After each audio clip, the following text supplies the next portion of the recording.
So I was just going to start by introducing the school, but you might know quite a bit about this, Michelle. But more recently, the context surrounding Hello. So we've recently been Ofsteded with Good, and reading played quite a predominant role in that as part of the teaching and learning and the curriculum that was seen. And I've just popped on there some of the strengths that they noted in the report when they were feeding back, and the things that we were still working on, because I think the key thing to stress with Hello's is that it really is on a journey. And I've been here 3 years and moved in COVID. So before me, in terms of reading and literacy, it was all a little bit in limbo, due to obviously what was happening across the world in the pandemic, but also because of a change sort of in role and people moving on in terms of their roles as well. Before this Ofsted, obviously Hello's had been outstanding for years, and then had quite a difficult Ofsted in 2019. So when I came into the school in 2020, it was pretty much starting a journey for reading, because it wasn't something that was perhaps a strength, and it wasn't something that was a culture. So when we started thinking about our strategy, we wanted to focus really on 3 very simple things to start.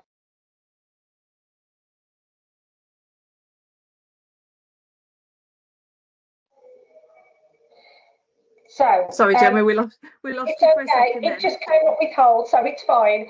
Okay. So we just kept it really, really simple, and we just wanted to focus on 3 main aims, which I popped on there, because we were working with very little at the time. We'd lost our library because it had been converted into a classroom because of the zonal areas that were needed for obviously coming back from COVID pandemic. And it was a chance really, I suppose, for the school to start again with that. We also had stopped using Accelerated Reader, so that had been sort of shelved, and there was nothing really to then go back in place.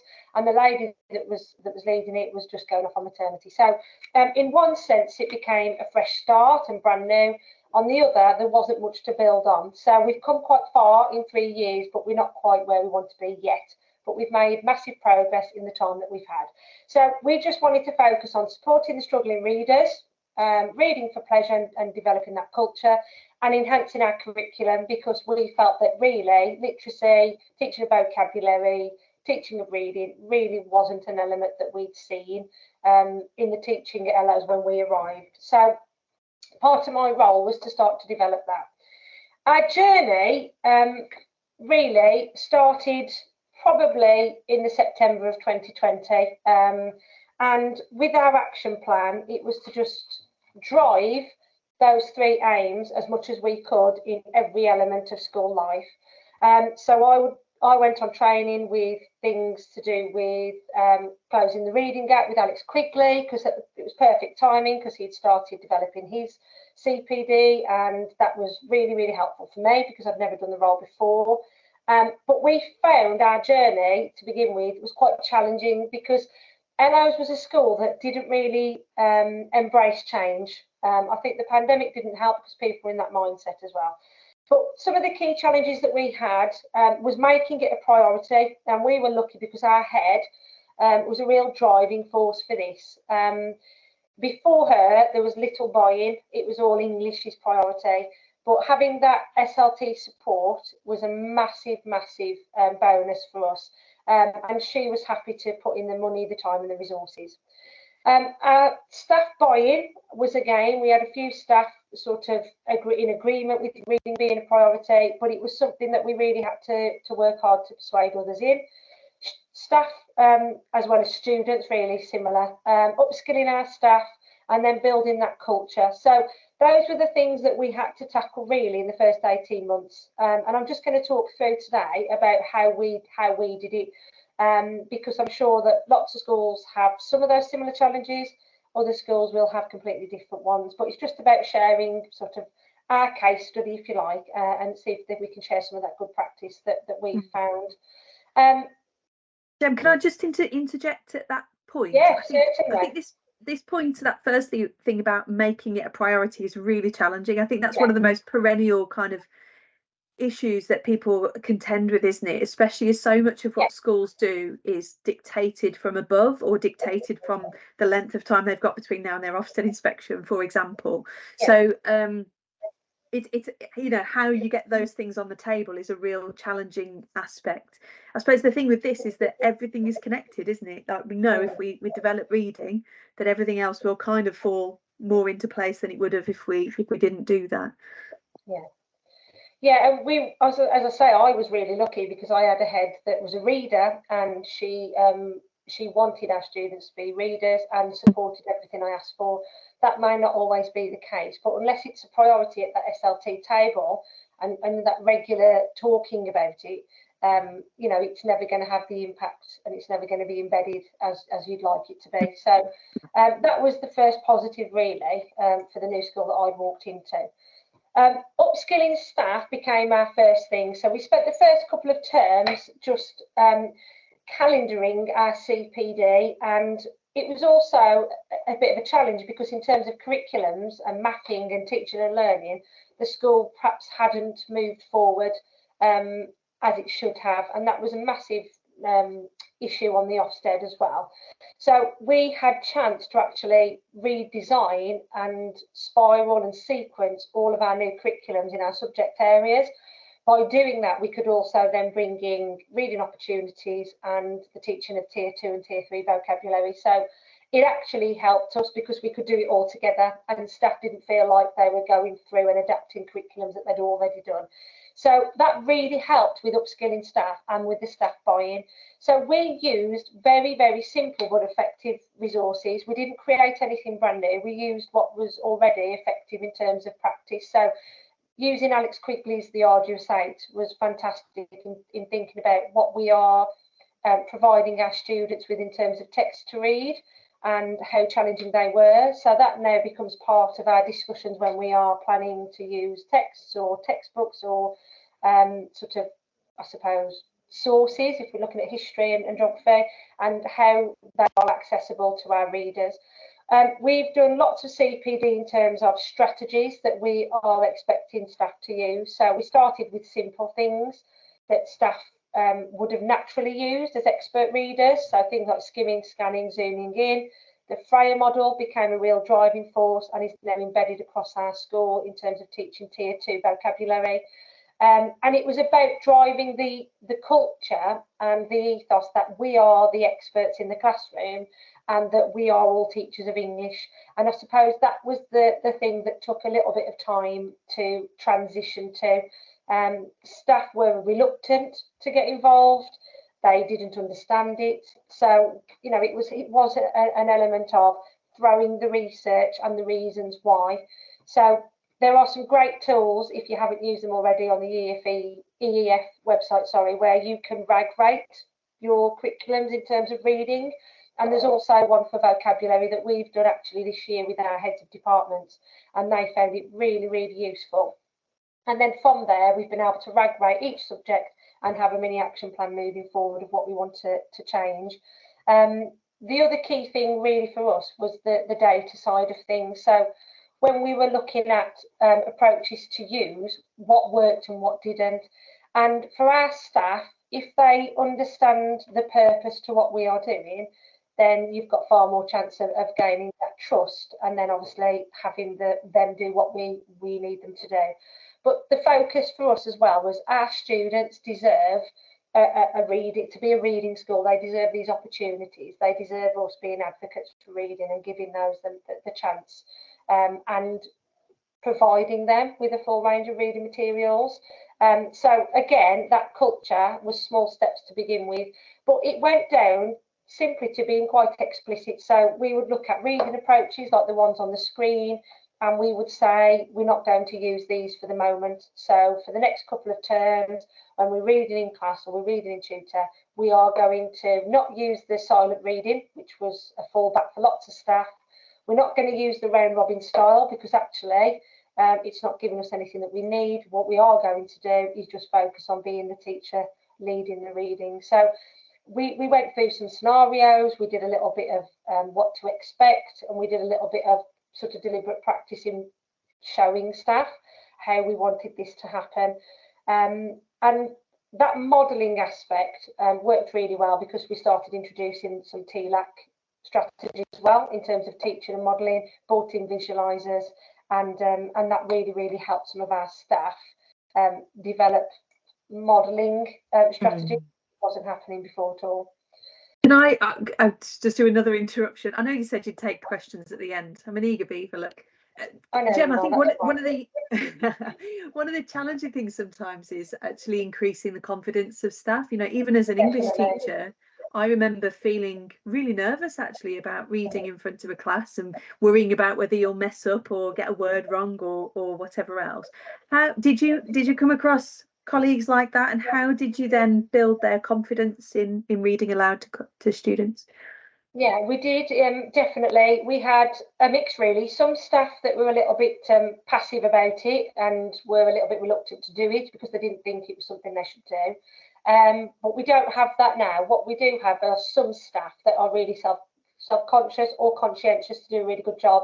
And we work with them. We ask them to come and observe sort of other tutors that are doing it and go through what we expect. And really, the idea of deliberate practice is really what breaks that. So providing those opportunities for staff to have a go and know that, you know, we're sort of all learning, if you like, how we are going to incorporate this into our school, and giving that support when they need it. But because we introduced reading weeks, it meant that staff were doing reading weeks 3-4 times a year, so it just became normal and it became typicality really for our school. But yeah, those first perhaps few times, it was just about supporting staff and showing them how we can do it, and not to be afraid to have a go really, because without knowing it, they would be the expert readers. They are fluent, they read with expression. So we used some strategies in CPD where I asked them to read quite a sort of sophisticated text and asked them how they could understand and try and infer what was going on. So showing them that they were doing it naturally had quite a powerful impact, and it was a bit of a light bulb moment for some of those staff. So yeah. It took time, but now I'm quite confident we could say, right, we're all reading next week and that's what we're doing, and it'll just be, let's go with it. So yeah, those challenges were there, but I think we're probably saying now, even new staff coming in, there's a real buzz about reading and what we're trying to achieve.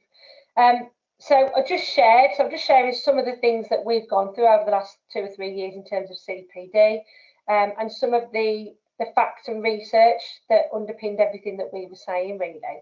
And these were the focal point for our CPD sessions, and still are, so it's still a regular on the CPD calendar, and also our teaching and learning sessions, because we had to wait for the curriculum to be rewritten and sequenced and spiraled. It meant that we were a little bit slower perhaps at making those changes that we wanted to make in terms of in lessons. That's definitely at the point we are now. So 3 years on, or just short of, we're probably on our third and final aim now. But it is a slow progress, because everything's important in schools, isn't it? What helped us though was the changing framework, so using the Ofsted framework as well, but not throwing it in people's faces, because we don't do it for Ofsted. Our message was, we're doing this because our students deserve it, and you can't argue with that. So, you know, I did a lot of research in terms of Twitter as well, and listening to podcasts, because obviously everything was about reading and vocabulary, which helped in terms of time for us. We also started thinking a little bit about students and how we were going to get the buy-in. So particularly when we started talking about reading and what we were going to do in tutor time, so bringing the guided reading in once or twice a week for year groups, was a little bit of a shock for some of our students, because they just don't read. So our motto was, you will have opportunities to read, and that's for us to provide them with you, because not everyone's context allowed for that to happen in terms of resources or home life. So we started with using NGRT testing, which we hadn't been done before. So we test once a year now through NGRT, through the GLS, but we're now moving and developing our own reading test across Invictus. and just focusing on supporting the very weaker students. So if on our test it shows that they have got some markers that may suggest there is an issue with fluency or comprehension or phonics, then that's when we will use an NGR test to really narrow down what those issues are, and then we provide the intervention, which I'll talk to you about shortly. But it was about providing that culture. So we've got an example of our newsletter there that goes out 3 times a year, just giving everybody an update on what we're doing in terms of reading. And then we provided more leadership opportunities, because that was something that was lacking really. So we've got a whole full group of librarians that now help us in there, and we are building on that for September, and they're really, really keen beans, and it's just a fantastic place to be with them. And reading ambassadors became a massive thing for all of us, and that is now established.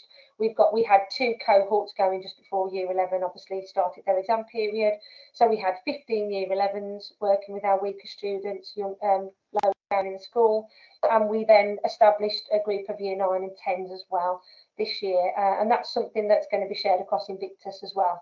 But those reading ambassadors, they were our strong readers in terms of data, but also anybody that was an avid reader and wanted to share and mentor some of our young students. So it wasn't just restricted to our strongest readers.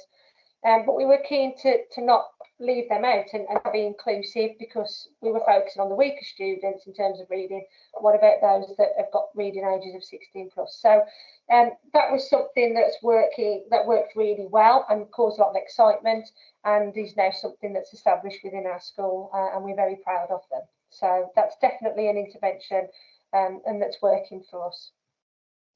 In terms of how else we were sort of dealing with those challenges, is the calendared book weeks that we had. So each year group would have a week where they would read a book. So we chose our books carefully, trying to link it with the RSE curriculum, some of the priorities in terms of our context at LOs and what our students perhaps need, but also engagement-wise, so books that we thought that they would enjoy, and be able to discuss, and that staff would feel comfortable delivering as well. So that was a key thing for us. So we did lots of conversations, and we did some student voice about what they enjoyed, what type of genre of books that they would enjoy, and we calendared these in so everybody knew they were happening and everybody was involved. This was not just one group of people or staff involved, this was the whole school, and it created a real buzz around our school. So it was about driving our reading culture from all of these different areas really. The way it worked to begin with was quite new for us, because we'd never done anything like this, and the expectation that you're going to read a whole book was exciting, but also again some staff were a little bit wary about how that was going to work. The key for us to begin with was to plan it quite strategically and explicitly, so teachers were supported and didn't feel like they were having to do much more in terms of their workload. So we would plan around those chapters. It would be mapped out which chapters would be read for each period of the week. We would have a focus on vocabulary, and staff were allowed then to plan activities based on the chapter linking to their subject. So reading became a cross-curriculum focus, and it linked in with lots of different areas. So if I show you some examples of what it looked like for our students, we had them reading in PE, and then we would get up and do some activities. For team building, I think for one of the books, for Goldfish Boy, we would create bookmarks and secret boxes, and all of these ideas linked into concepts that were in the book around the characters as well. And we had some drama pieces produced, and we had some lion bread produced in DT, because he has lion wallpaper on his wall, and this boy won't leave his bedroom because he's got severe OCD. And it was just a fantastic week for the students involved as well as the staff. It was a lot of planning in terms of, for me really, and I've just shown you some of the documents that I did to alleviate the pressure from staff really and the workload. But we had massive competitions running all week, we had big prizes, so it was a buy-in really, for students.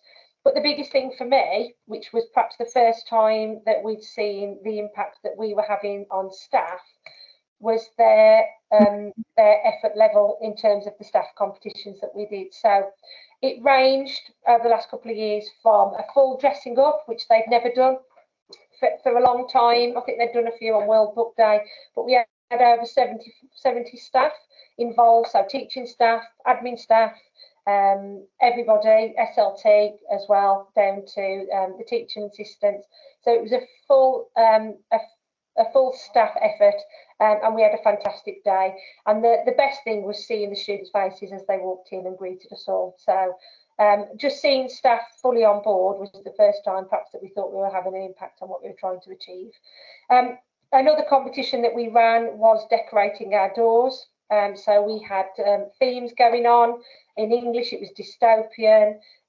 We had design corridor dressed up, and we had fairy tales in maths, and every subject area were involved. And again, it was a real staff effort. And we also rewarded staff. So the staff had a coffee machine bought for their department, and they had an afternoon tea put on by SLT. And it was, again, just rewarding that fantastic effort from our staff. And we're very lucky that we had so many people want to be involved, which was a big shock for us. And then we did something quite simple the next time, because it was a real crunch time in the year, lots going on, and we didn't want staff to be sort of pressured or stressed with it. We did something simple by linking it to 16 before 16 reading challenge that we launched about 18 months ago, where we just wrote about our favourite book, and we shared which of the 16 before 16 books we'd read and we're looking forward to read as well. So that just went up in everyone's classrooms and offices, so we could talk to our students about it. And we had a competition where students would run around and find out what Mrs. Tilley's favourite book was and what so-and-so's favourite book was, and it was fantastic again in terms of the turnout. So that was starting about challenging those buy-ins really from staff and students, because we wanted to make it fun and enjoyable, but also underneath it all we also had the data side of it and the impact that we were having. So regular student voice told us, you know, things that they enjoyed, things that we could change. Talking to our students has become a main thing really. Oh, she's frozen again.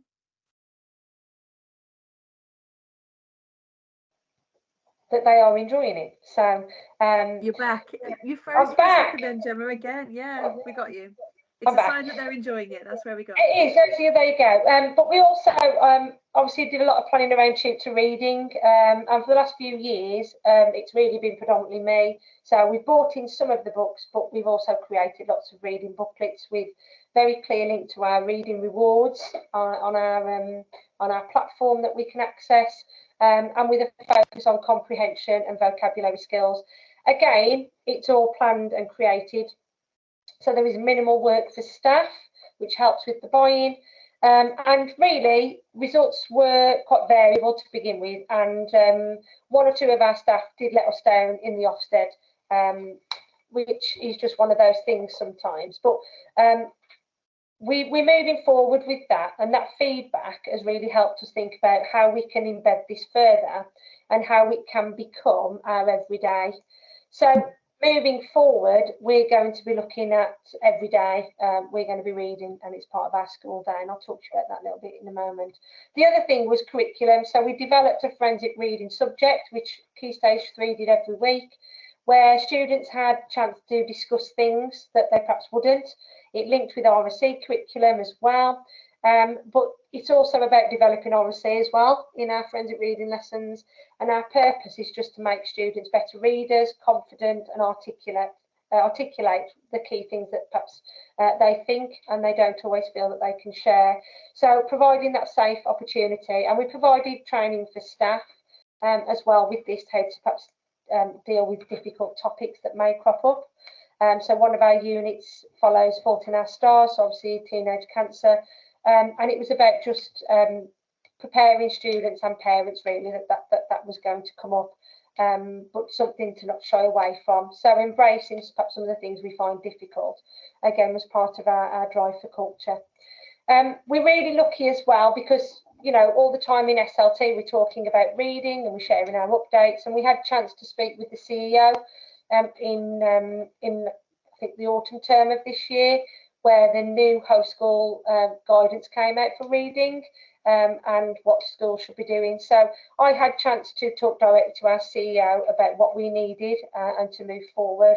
And as a result, we did visit the Yardley School and saw what they were doing, because they have proven that their reading scores from when students attend and their strategy, they're moving up 1-2 years reading progress each academic year. So we took some sort of good practice from there and had a chance to really sit down and think about our strategy. And this was across Invictus. So we were lucky that we've actually got a team of people in every school that are responsible for reading and our curriculum, which means that we have a real driving force behind this as a trust. And the money that's going into it, we've recently just spent £33,000 on books that we're going to use. So it's a real priority from top to bottom, which is the way it's got to be, really, to have the impact that you want it to have.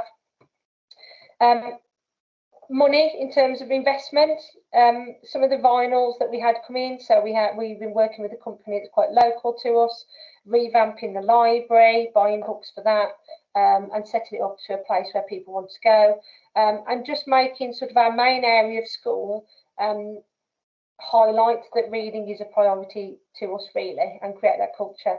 And then we've also got the beloved vending machine, which I know lots of schools in the area have now invested in because they heard that Ellows have got one, and it's just been absolutely fantastic. So when we do rewards assemblies and kids have their coins, it's just a bit of a run to the vending machine, and it's a great resource because we can, yes, share our 16 before 16, so I encourage our students to read those texts. But for like World Book Day, we had loads of different books, so new releases that I'd ordered in, where they could buy some of the books that they'd read extracts from throughout the day with their teachers, and that was a real hit as well, very powerful. So after the first week of asking where the chocolate was, students were definitely more intrigued by what was in there, and we have lots of people having a look each day at what's new and what's coming very soon. So again, those three aims that we set out at the start of our year, it was just about front loading through everything that we were doing. Everything was about reading. So moving on from some of the feedback from Ofsted as well, and the Yardley School and the meetings with the CEO, for next year, all Invictus schools are now changing, so reading becomes part of our school day. It's timetabled, and the idea is to support our students, to give them the opportunity to read every day, because that's what the research is saying. 15 minutes a day has the biggest impact on the reading ability of young students. So that is now happening. So all that's gone out to students and staff, and it's been received quite well. It's just a lot of planning time. But again, working with the team across the trust, we've had a couple of days off timetable to really think about the books we want to use and plan those slides. So there is a real focus on the teaching of key vocabulary as well, and the teaching around the culture and context of some of the texts. So I Am Malala is one of the Year 7 texts that we are using. So we can talk about her life and her experience and where she's from. So we're not only reading with our students, we're educating them in the wider world aspect as well, which is one of our core values at Ellows. So that's really exciting for us, and again gives us opportunity to do lots of QA and student voice and staff voice to see how well that starts in September. But our head is very much, we're going to go big, and we're going to go bold, so with some of the book choices. So again, really excited to hear about that. Underneath it all, really, I suppose this is the boring book, but it's also the best bit because you get to see the impact of what we are doing. So we looked around quite a bit at programmes that were available that we could use to support our young people as intervention in terms of what we wanted them to be doing. So obviously we talked about the reading data that we now have access to and that we share with all staff. It's all on our platform, so when you've got your class list, you've got all of their information there, which really helps when we're planning our lessons and our curriculum. But we wanted something that would do a little bit more than just give the data. So we've now got a phonics programme across the trust that we are trained in terms of about 2 TAs. and a couple of members of staff that we're going to be rolling out in September. But we've also got something called catch-up literacy that we decided to go with.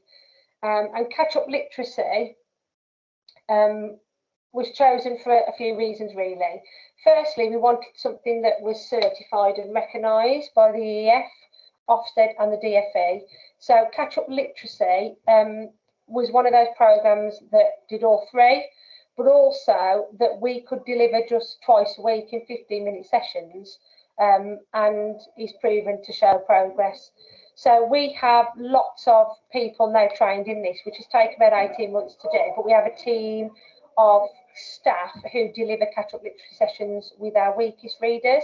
So the SEND department have been fantastic, and we have 2 designated TAs that work on reading, phonics and vocabulary all the time. They work predominantly with students with SEND markers or are pupil premium, or are just vulnerable in perhaps other ways.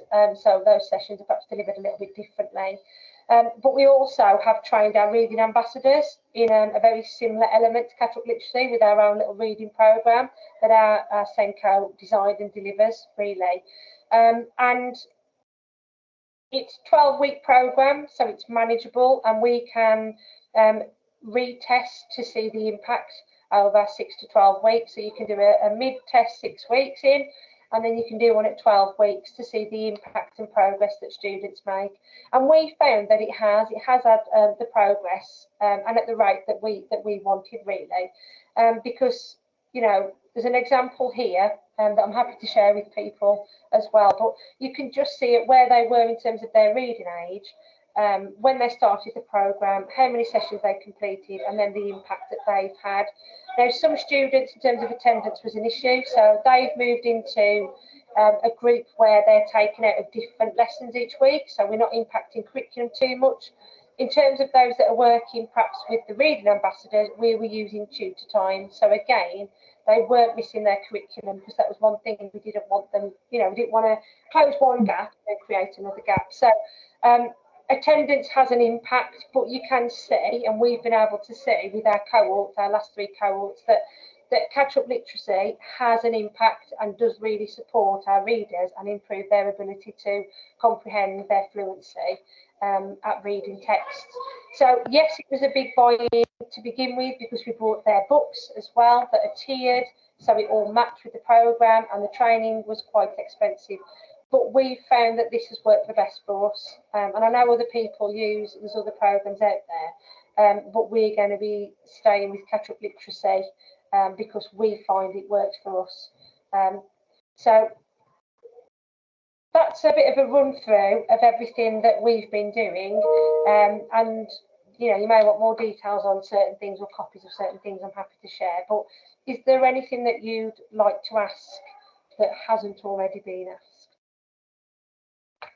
Right, I'm just going to start by saying, wow, there's just so much here that you've done and you've achieved in such a relatively short period of time, actually. Definitely, against lots of other challenges that you've got. Yeah. And I was really interested by that point. You know, you said, oh, there were a couple of teachers that let us down during the Ofsted inspection. I think what's really interesting is when you're trying to build any type of culture, it's not going to change overnight, is it? It's not going to change quickly, and cultures do take time to build.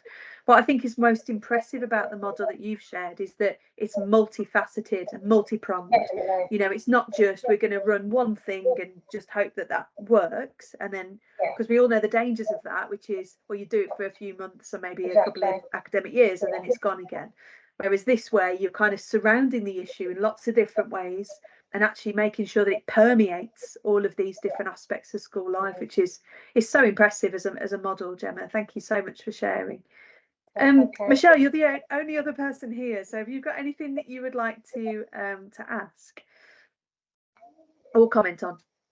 Yeah, I'd like to ask about how important it was for you. I mean, how the parents responded to this, because obviously when I taught at the school, being in the position of teaching in there about 11 years ago, parental engagement, you know, it was everything was about getting the parents on board. So how did the parents react to all of this? That was my question.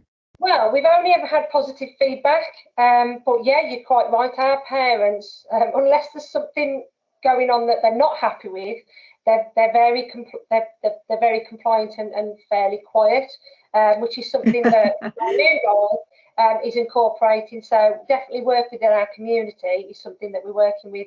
But in terms of the book weeks and the reading intervention, all of the information that's gone out and the feedback has been really, really positive. And when they've been able to come back into school with the introduction of parents' evenings in the flesh and not on Teams, they've been really impressed by what they've seen, and they're asking things about the vending machine. And really, we have provided everything for their child. So in terms of money or costing for them, it's never been an issue because we've been lucky with that funding that we've used, and we've decided that it was a priority, so we were going to fund it. So when we were doing the book weeks, we would gift the students those books, and then if they had finished, we obviously read them, and if they wanted to keep them, it was theirs. And it was, again, our way for the first year of doing that was to allow them to have a copy, because lots of our surveys were saying that a lot of our students had less than 5 or 10 books at home. Some of them had never had a book themselves. So when they win a vending machine coin, it's like gold dust for them, because they've never had a chance to go and buy a book. So they'd be saying, "Oh, Miss, I really want that book. How much is it?"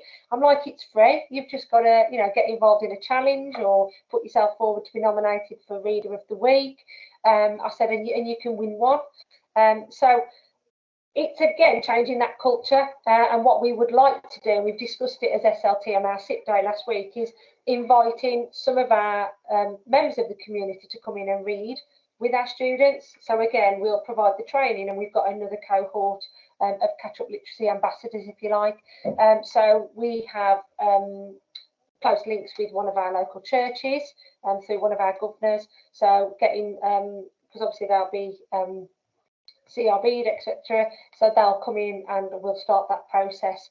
And again, people are really interested and just want to support the school. So so far, no issues. It's been really, really positive.